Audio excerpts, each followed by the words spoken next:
Today, on August 4th, at the 11th hour, is when it happened. On behalf of all of our BronyCon staff, we want to say thank you for coming to BronyCon 2019. The conclusion to the last BronyCon. On this sacred day, I decided to make a little heartfelt mini documentary, if you will, about my experiences at all the 3 BronyCons I had attended in my life of being a brony.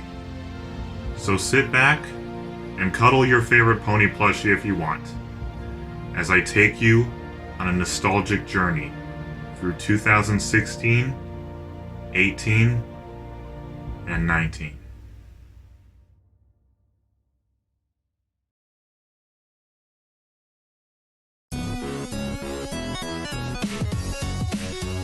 The year was 2016. I was packing my bags to go to my very first BronyCon. Given that this was my first BronyCon, the nervous mess I was completely twilighting out the whole trip there. I was thinking, what am I going to say to everyone I meet there? How am I going to keep things organized? Should I keep my camera on at all times? Luckily, however, I obviously did lighten up once day 1 of the convention actually began. As my mother was downstairs getting a voucher for me to get a photo with Tara Strong, I was upstairs taking in the opening ceremony where I saw main event, blank canvas, and hoofbeats for the first time in real life performing the BronyCon song. Right there. That moment was just so surreal to me.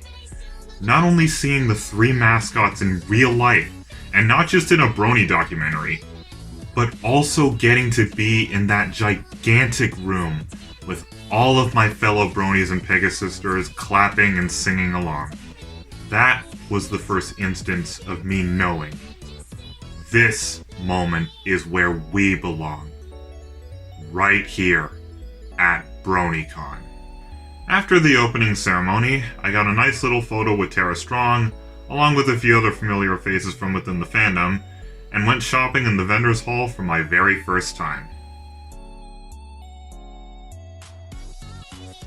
On day 2, I attended an animation panel where I got the opportunity to meet Animated James, a person behind a hoofful of fan animations that I remember so vividly to this day. Then came perhaps one of my most favorite parts of BronyCon 2016, the Brony Bullying panel. It was a panel where I not only got to hear great stories about bronies and Pegasisters who dealt with their bullies in life, but I also got to witness one of the greatest displays of the element of generosity I had ever seen even to this day. Just have a watch. I'd like to make a little contribution here. I have a question for you. You like Twilight Sparkle, right? Well, after seeing this admirable courage that your mother had to share essentially your story, I can't help but think that it would just be the right thing to ask this. How would you like it if I gave you a copy of Twilight Sparkle and the Crystal Heart Spell by G.M. Burrow that was autographed by Tara Strong? What do you think, people?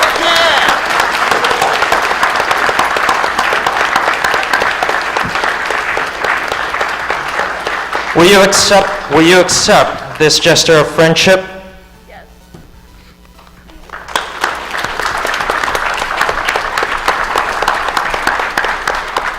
I realized in that moment, the magic of friendship is not just in the show, it's inside all of us. And it is up to us to bring joy to others with it. That moment was one of the highlights of my time at BronyCon as a whole. After that, I got to meet Dr. Wolf. I took my final stroll around the whole building to further take in the atmosphere, then turned in for the night. Aside from the closing ceremonies, I only have faint memories of everything I did on the final day. But I do recall taking a few more photos and doing my final sweep of the vendor's hall before making my way upstairs to witness the closing ceremony. After hearing main event shout, "Who's gonna be here next year? Woo! Yeah!" I made a promise to myself that I was going to be there again someday. BronyCon 2016 really marked a turning point in my life of being a brony. This first experience at BronyCon really helped me to see the fandom in a more positive light, at a time when I was failing to really see it for some reason. From that point, I was even prouder to be a brony, even more so when I first declared myself to be one in early 2014, and could not have been happier with the fandom that I had chosen.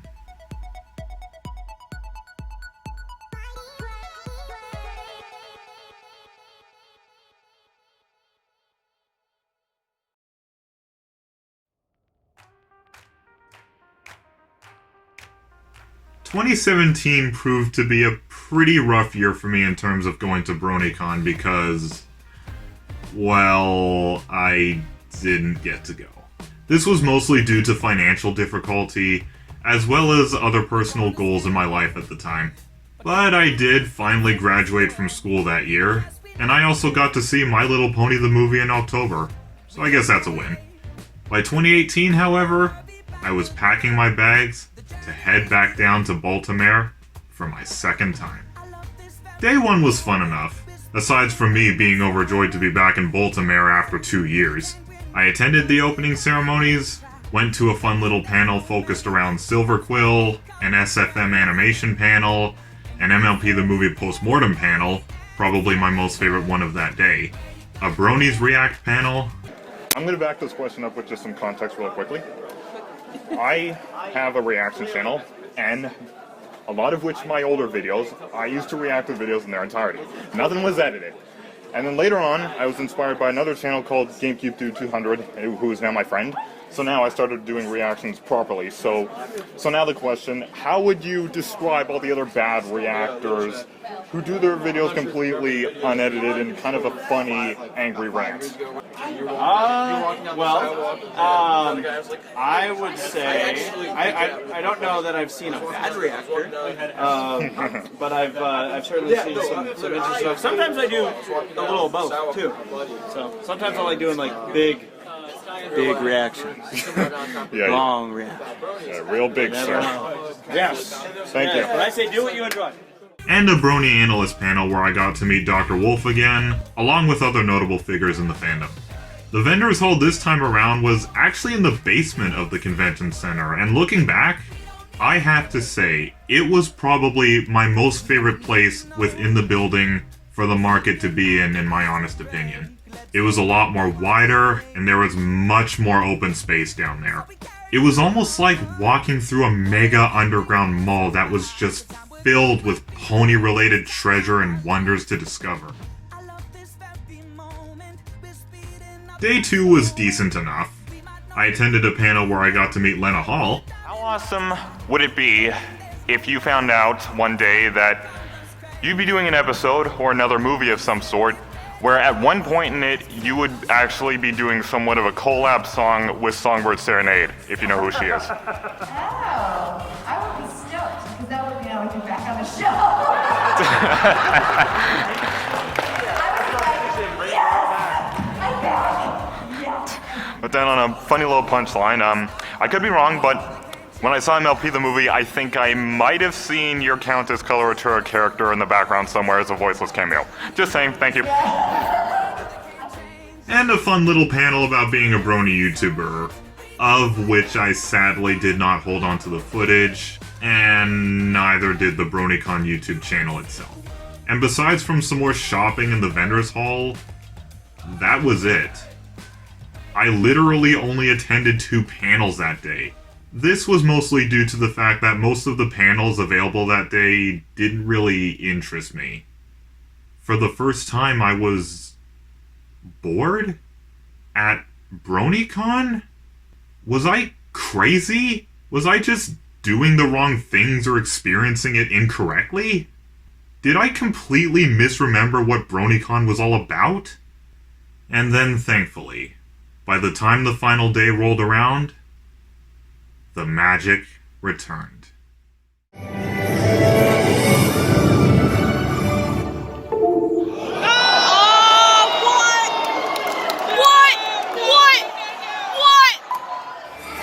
Oh my god, I got that on video. There you go.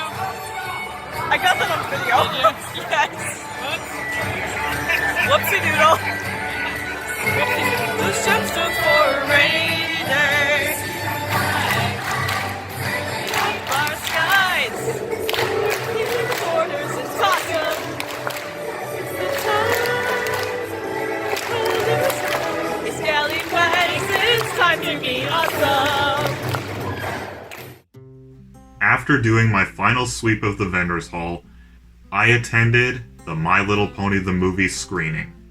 It was by far not only my most favorite part of BronyCon 2018, but also probably one of my most favorite experiences amongst my time at all three BronyCons as a whole.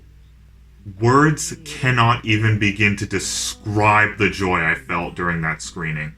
It wasn't just because of the movie, which I had already seen 12 times at that point in time, but it was just the overall atmosphere of the place. The gigantic room with 2 projector screens, huge speakers, along with what had to be well over 1,000 bronies and Pegasisters, laughing, quietly quoting jokes from the fandom, and clapping along to the songs. In that moment, during that screening, that's when I realized it. This is what I was looking for in the past 2 days of BronyCon 2018. This is what I remember BronyCon for. This is what BronyCon is all about. Bronies, Pegasisters from all over the world coming together to rejoice in the very thing that made us who we are. MLP FIM, along with all the effort and talent behind it.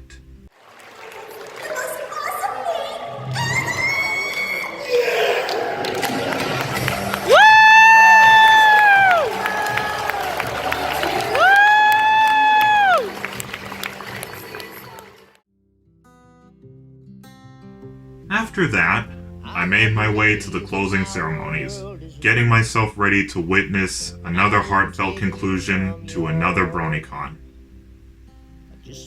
But nothing could prepare me and many others for the news that was about to come. It's going to be 4 days of the biggest and best party this fandom has ever seen.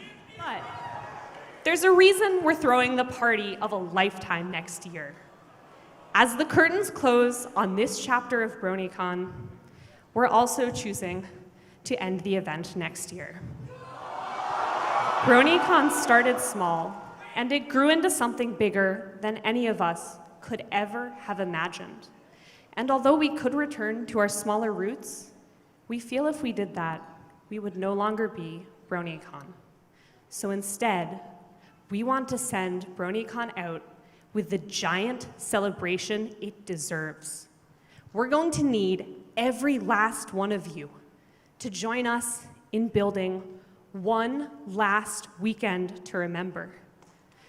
Because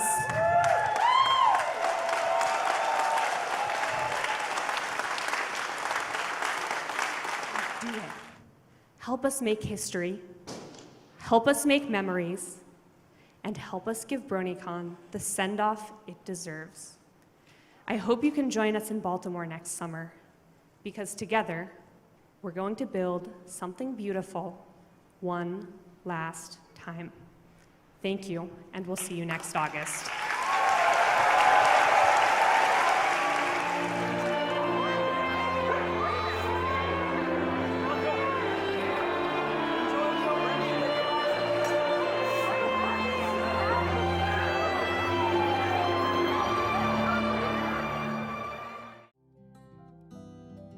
Obviously distraught by hearing this, I immediately asked my mother, is there any possibility that we can come down here again the very next year? And I will never forget what she said in response. Let's make our way back to the front desk at the hotel and ask if we can pre-register a room again in advance. I don't even recall her skipping a beat when she said those words. She said those words without any hesitation. To this day, even though this was 2 years ago, I cannot thank her enough. Remembering that sentence she said, I know that she wanted this for me just as much as I did.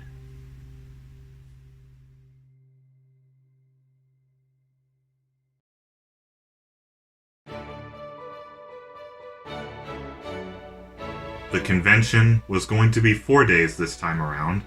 They truly did want to make this the biggest send-off in the Brony fandom's history. I would be bringing a close friend of mine along, Cynthia, aka Ori DreamCatcher. Day 1 was a pretty nice start. When we went to this year's iteration of the Vendors Hall, it was just as vibrant as the last 2 I had been to at that point, but in hindsight, I can't say I wasn't a little disappointed in the choice of location. I think the basement was the best possible place within the building for the Vendors Hall to be held.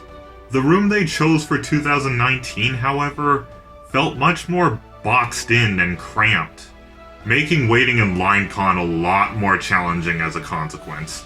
But it was still good nonetheless, and we were still able to pick up plenty of nice merch. After we got settled into the place, I looked at the schedule and learned that the opening ceremonies were conveniently taking place at 6 o'clock that afternoon, rather than in the morning like the last 2 BronyCons. At the ceremony, they wasted almost no time reminding us that this was, indeed, the last BronyCon. While it was sad, I feel that they were trying to prepare us for the end in a healthy way, which is something that I can honestly appreciate now in hindsight. After hearing some nice heartfelt speeches, we all got to witness Gilbert Gottfried doing a vocal cover of This Day Era, which was a nice little treat. Shining armor will be mine, oh mine. Later that evening, we went to go see a screening for Equestria's New Groove, an impressive piece of fan work where the audio from the Emperor's New Groove was played over appropriately fitting clips from the show. It was a fun way to wrap up the first day. Squeaking.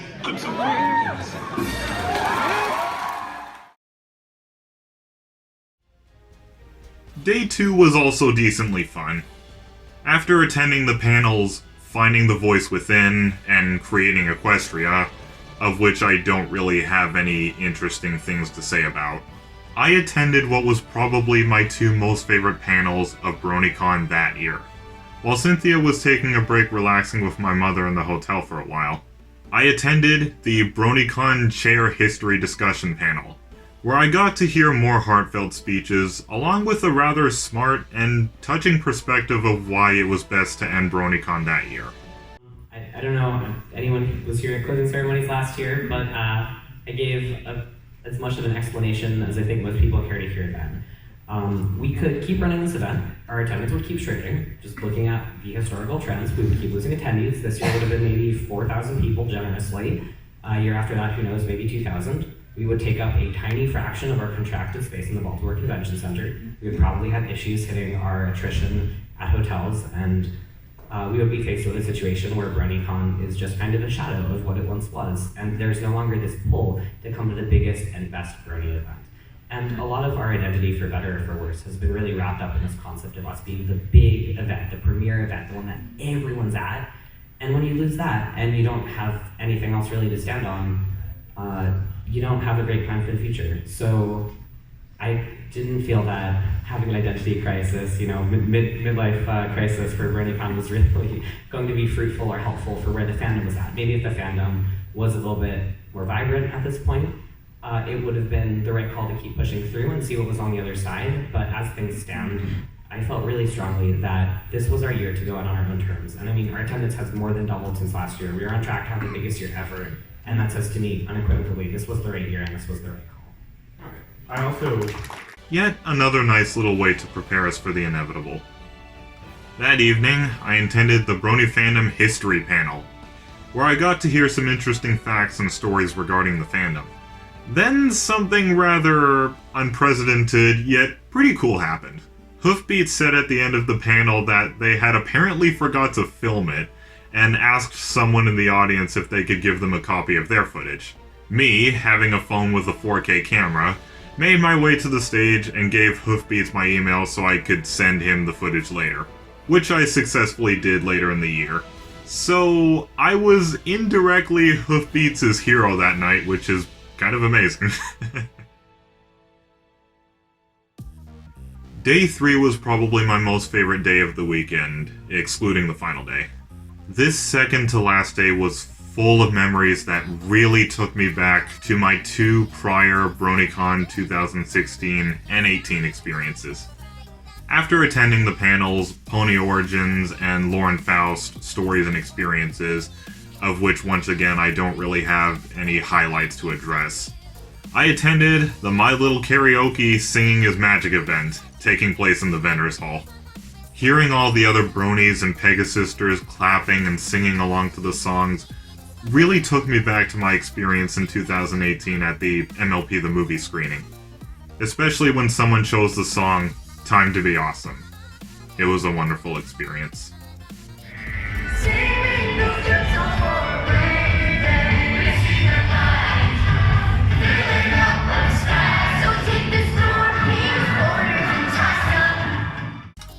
Then I went to the Bronies United Against Bullying, It Gets Better panel, purely to restore a pleasant memory of the bullying panel that took place back in 2016, and it definitely delivered.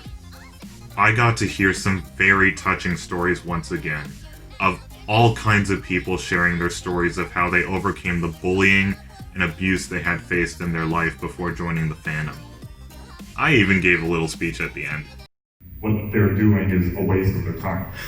However, the timer resets if you, for example, make a video breaking down on camera telling them all to leave you alone. That's not going to help the problem. It's just going to reset the timer. In fact, for even longer, because they'll see that if they can get this out of you, they're just going to double back. So, I talk from experience from a handful of groups of people pretty much wanting my head in a box. But the best thing you could possibly do in this situation is give them no interactions. They're kind of like changelings. They feed off of that. Yep. That's what helps them survive in their own little world of, I feel tough for doing this. So I know it's hard. I know maybe on a bad day, coincidentally, there'll be that comment from them, and you'll think nothing is worth it, but if you don't give them that interaction, well, what do they do it for? That's right. Cynthia joined me again after taking another energy break in the hotel, and we both made our way to the Bronypalooza. It was clear that they were going out of their way to make this the craziest, the loudest, the brightest palooza for the last BronyCon. Fortunately, we had actually arrived just in time for me to hear one of my most favorite songs from the fandom. Here We Are, by Black Griffin and Michelle Creeper. The song I had heard for the first time during the opening ceremonies of BronyCon 2016. That, combined with seeing everyone in that huge room cheering, waving flags and merch in the air, I was just indescribably overjoyed in that moment. I am very grateful to this day that I was able to get a taste of my nostalgic glory days with BronyCon prior to this last one. Needless to say, I was walking quite funny after that palooza. After that was all said and done, Me and Cynthia started making our way back to the hotel to make our usual segment where we talked about the day before she went back to her hotel just a few blocks away, before we would meet again tomorrow. I kept talking to myself as if our time in Baltimore was never going to end. I knew that wasn't true. The next day, it was time. There comes a time in everyone's life where they must say farewell to something they hold dear. Day 4, the final day. We figured that LineCon was going to be the longest in history for the closing ceremonies. So we didn't attend any panels. None of them really interested us anyway. We quickly made our final sweep through the vendors hall, made sure we were satisfied with our hauls of merch, and then we got in LineCon. Barely. Organization of the crowd at the closing ceremonies was a comical disaster, to say the least. The room, Hall B, was nowhere near big enough to hold the staggering amount of attendees that day. So they had to make an overflow room, which was where me and Cynthia ended up.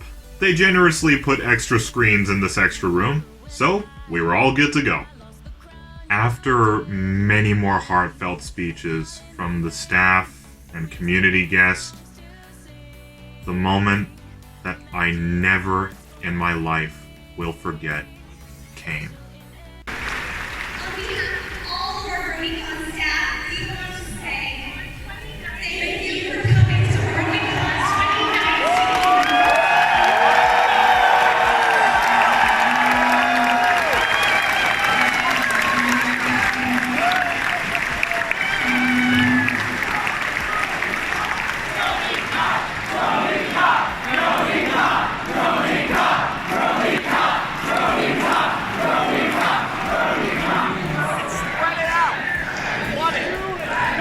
Everyone, spread it out! Hashtag Brony forever!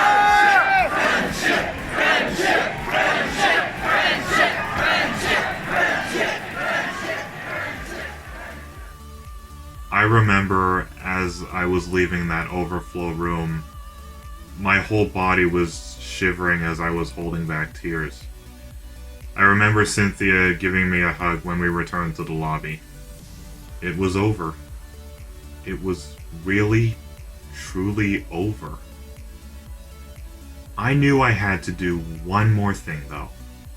I made my way to the other, more iconic entrance to the complex, where I said, for the last time, Farewell, BronyCon. I'll never forget the happy memories we had together. In these pages you'll last forever.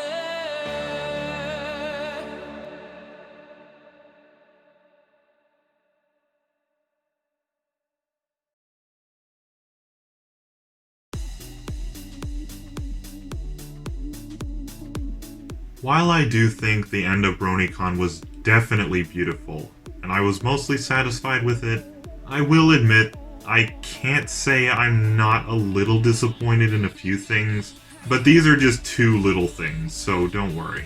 Firstly, I don't know if I was the only one who noticed this during the last BronyCon, but why was the 4th floor roped off? I remember vividly that there was a way bigger room on that top floor. I've been in it during BronyCon 2016 and 18. Do you see what I'm getting at here? Why close a huge room during the last BronyCon?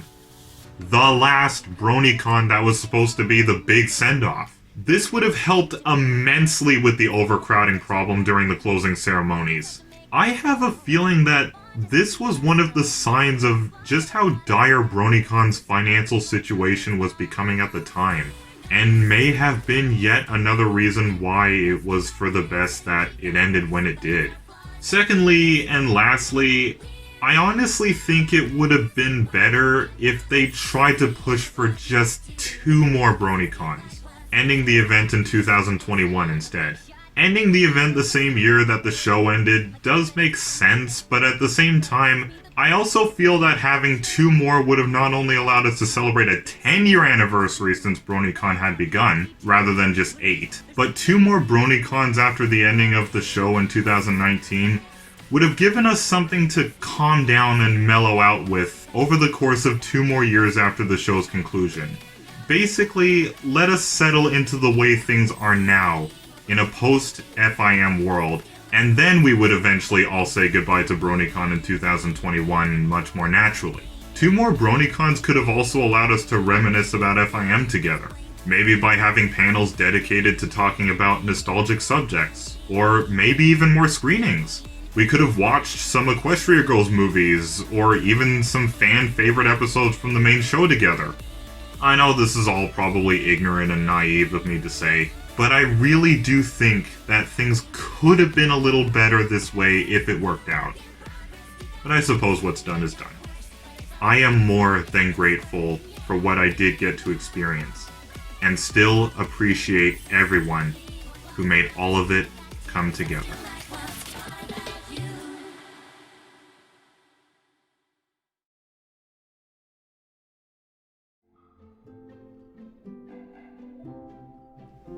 I know that this is something that I will without a doubt be repeating in any video I make that is BronyCon related in the future.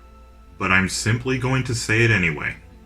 There is an aura, an atmosphere, a legacy that surrounds BronyCon that I will never forget. I also somewhat feel the same towards the beautiful city of Baltimore itself alongside it all. I will never forget walking up and down the harbor to and from a regular restaurant we enjoyed going to, and the convention center. Speaking of that little restaurant, I am almost certain that I recall the manager, or maybe the owner of the place, actually recognizing me and my mother as their regular diners around that time of year. And during our last time going there, after the closing ceremonies of the last BronyCon, I think I remember her asking something along the lines of, "So, you guys coming back next year?" My mother replied to her because I was still quietly crying to myself. No, they did their last one this year. And I think I remember the manager/owner saying, "Ah, really? Oh well. It was great meeting you guys. I hope you enjoyed your time here." That was one of the moments that made me realize that we, the Brony fandom, have truly left our mark on the city of Baltimore. I am confident when I say that there will be a few people within that city that will never forget what we had done for the community there. BronyCon was a sacred time of year for us all. A special time for us to come together from all over the world to celebrate My Little Pony, Friendship is Magic, and what it has done for our lives. An astronomical celebration of our wonderful fandom that we will never forget. A historical event to remind us all, more than ever, friendship truly is magic.